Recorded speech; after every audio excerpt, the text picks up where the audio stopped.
চলে এসেছি আমরা কপিল মুনির আশ্রমের কাছে।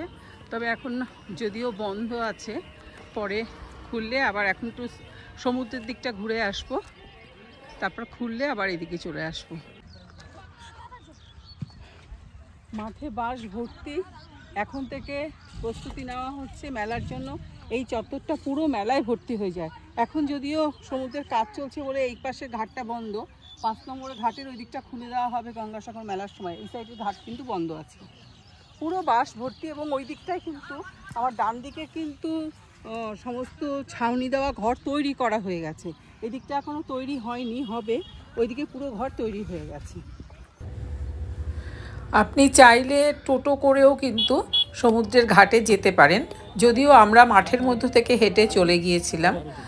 আর গঙ্গাসাগরের যে কপিল মুনির যে আশ্রম রয়েছে, সেই সোজা যে ঘাট, সেই ঘাটে কিন্তু আমরা পৌঁছতে পারিনি, কেননা সেখানে কাজ চলছে, চড়া পড়ে গেছে বলে কাজ চলছে। আমরা 5 নম্বর ঘাটের দিকে যাই এবং সেখানেও কাজ চলছিল। গঙ্গাসাগরের মেলার সময় শুনলাম যে খুলে দেওয়া হবে। এখানটায় এখনই অনেক দোকান টোকান বসে গেছে, প্রচুর দোকান দেখতে পেলাম। সেগুলো দেখতে দেখতেই, তবে সন্ধ্যা হওয়ার মধ্যেই সেগুলো এখন বন্ধ হয়ে যাচ্ছে, কারণ এখনও সেইভাবে পরিপাটি করে সমস্ত চালু হয়নি। যেগুলো মেলার আগে চালু হবে সেই রকম ব্যবস্থাপনা অনেকটাই হয়ে গেছে এবং পুরোদমে কাজ চলছে গঙ্গাসাগর মেলার জন্য।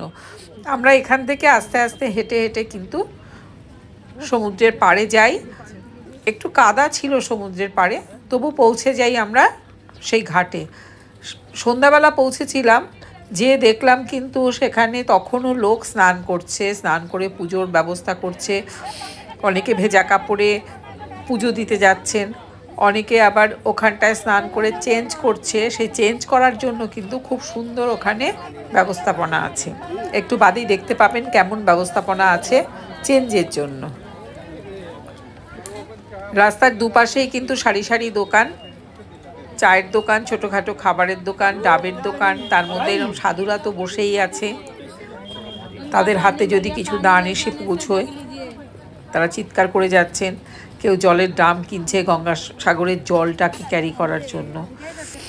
আমরা শেষ পর্যন্ত ঘাটে যাই এবং একটু উপভোগ করি, সানসেটটাও দেখতে পাই সেখানে। বিকেলবেলাটা বেশ পড়ন্ত বিকেল, খুব ভালোই লাগছিল। লোকজনের কাছে জানতে পারি যে যে ঘাটের কাজ হচ্ছে, এগুলো গঙ্গাসাগর মেলার সময় কিন্তু এই 5 নম্বর ঘাটটা খুলে দেওয়া হবে। দেখুন, এখানে এসে আমরা পৌঁছালাম সন্ধ্যাবেলা, সেখানে এখনও এত লোক রয়েছে স্নানের জন্য। সবাই স্নান সারছে আর ড্রেস চেঞ্জ করার জন্য একটা ঘেরা জিনিস, সেটা সবাই মাথায় করে দেখলাম জায়গা চেঞ্জ করছে। একবার এই ঘাটে, একবার এই ঘাটে, পাশে দেখুন কি সুন্দর মাথায় করে নিয়ে যাচ্ছে। এটা কিন্তু বাউন্ডারি করা আছে একটা বাঁশের ওপরে এবং এর ভেতরেই মানুষ কিন্তু চেঞ্জ করতে পারছে। এটাই হচ্ছে চেঞ্জিং রুম, দারুণ মজার জিনিস। সেটাও আমরা কিছুক্ষণ উপভোগ করলাম, তারপরে এগিয়ে চললাম গঙ্গাসাগরের থেকে কপিল মুনির আশ্রমের দিকে।